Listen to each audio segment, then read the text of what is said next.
Communications between an attorney and client is a complicated affair, consisting of entangled secrets and well-known facts. Despite such complexity, a lawyer needs to be aware of his duties in the course of his legal dealings.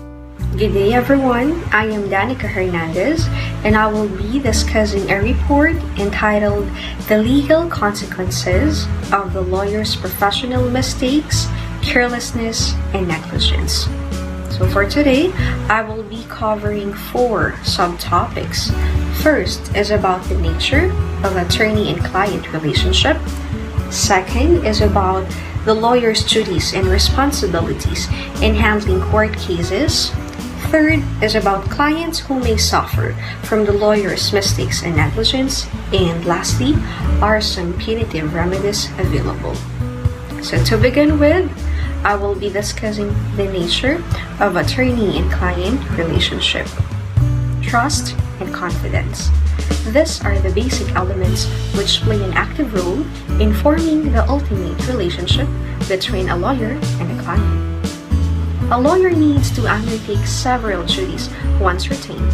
For instance, a lawyer shall disclose all circumstances of his relations with the opposing parties, which may affect the party that retained him to select a counsel. Moreover, the canons of legal ethics mention that a lawyer is obliged not to reveal the client's secrets, and this duty forbids a counsel to accept any type of employment which can adversely affect the interest of the client. Hence, whenever giving legal advice, a lawyer must always uphold the honor of his legal profession. He must also advise the client to follow all the statute law, and above all, it is the lawyer's duty to preserve a good reputation as an honest man and a patriotic citizen.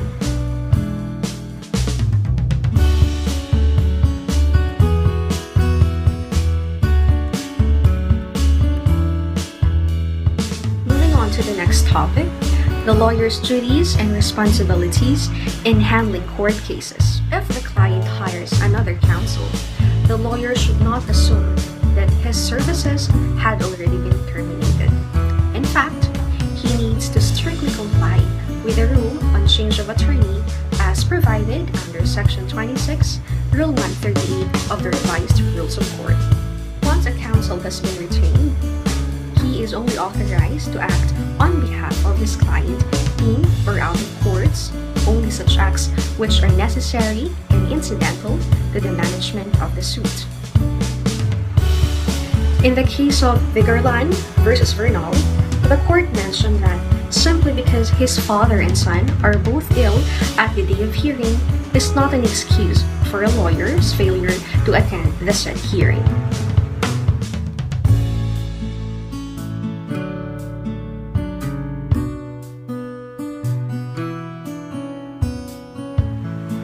For now, I will be discussing the third subtopic, which is about the clients who may suffer from a lawyer's mistakes and negligence. The client is bound not just by the acts, but by the mistakes of his counsel in the realm of procedural technique. In the case of CAR versus Bohol Land Transportation Company, the court ruled that where a counsel persistently abstained from presenting his client's evidence in view of his theory that such judicial proceeding is not equivalent to a judicial action shall not be made as an excuse in order to reopen the case. In Isaac versus Mendoza, a client was bound by the mistake of his counsel in refusing to receive a court directive sent via registered mail, thereby causing the declaration of default against the client.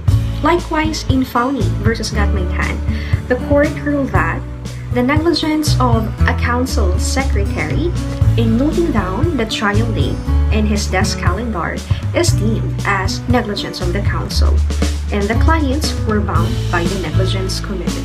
However, there are some instances when the Supreme Court exempted some litigants from the consequences of their lawyers' mistakes or negligence.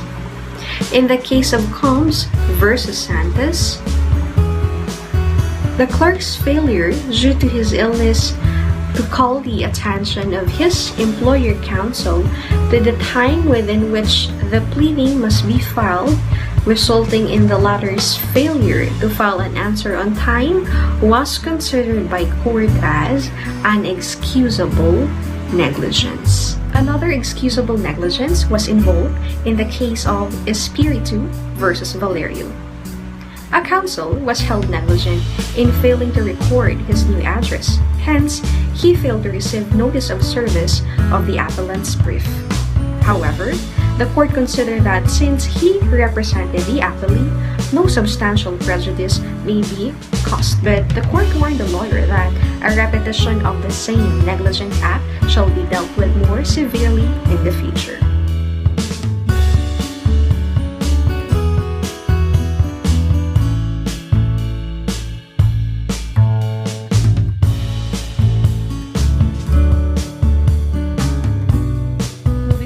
The last subtopic for today, which are about the punitive remedies available. The mistakes, omissions, or negligence of a lawyer in the realm of procedural technique does not constitute misconduct or moral irresponsibility, which are grounds for disbarment. In the case of Nathan versus Capule, the court ruled that when a lawyer did not expect for a judge's refusal regarding his motion for postponement, his failure to attend the trial shall not be deemed as misconduct because his failure was involuntary, considering the fact that he had to come from his office in Manila to the municipal court of Coron, Palawan. In the same case, however, Atty. Capule was suspended by the court for 2 years because of his lack of truthfulness and devoid of a sense of fairness and justice when he accepted an employment which adversely affected his former client. He utilized all important information and knowledge that he obtained from his former client, hence, such suspension was imposed upon him. In the cases of San Jose versus Cruz and Sumangil versus Santa Romana, both counsels simply got a reprimand and condemnation from court. In Cruz's case, the lawyer represented a new client against the former client in a later different case, while in Santa Romana case, the counsel represented a co-litigant against his former client in the same case. Moreover, a lawyer may be liable for nominal damages for failure to perfect an appeal on time.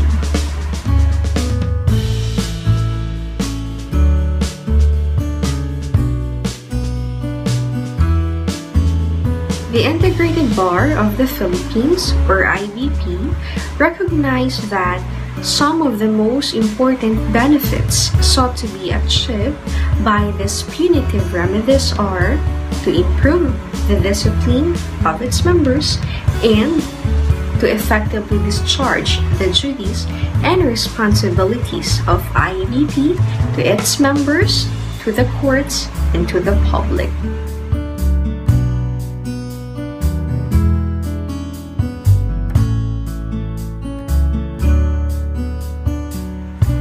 To end my discussion, I would like to state the essence of my report, which is to emphasize that the basic catalyst and the ultimate relationship between the lawyer and the client are trust and confidence.